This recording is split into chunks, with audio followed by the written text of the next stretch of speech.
পরীক্ষায় এই ধরনের পরিমিতি অঙ্ক দেখলে সর্বপ্রথম করে আসবে কি বলছে 6 সেমি ব্যাসার্ধ বিশিষ্ট একটি তামার গোলককে গলিয়ে 2 সেমি ব্যাসার্ধের কতগুলি গোলক তৈরি করা যাবে।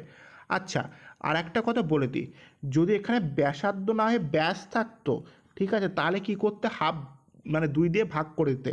মানে এখানে যদি বলতো 8 সেমি ব্যাস, তাহলে তখন এটা হয়ে যেত কিন্তু 4, ঠিক আছে। যদি বলতো 12 সেমি ব্যাস তাহলে হতো 6, যদি বলতো 16 সেমি ব্যাস তাহলে হতো 8, যদি বলতো 20 সেমি ব্যাস তাহলে হতো 10। সেম টু সেম এখানেও যদি বলতো 4 সেমি ব্যাস তাহলে হতো 2, ঠিক আছে। যদি বলতো 6 সেমি ব্যাস তাহলে এখানে হতো কি 3, ঠিক আছে। আচ্ছা, এবার শর্ট ট্রিক্সটা বলছি। এখানে কি বলেছে 6 আছে তো, আর এখানে কত আছে 2 আছে। তুমি প্রথম কাজ করবে 6 মানে 2 দিয়ে 6কে ভাগ করবে, তাহলে কত হয় 3, ঠিক আছে।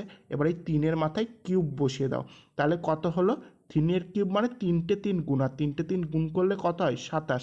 তাহলে অপশন এ হবে রাইট অ্যান্সার। যদি বুঝতে পারো চ্যানেলটা অবশ্যই সাবস্ক্রাইব করে দাও।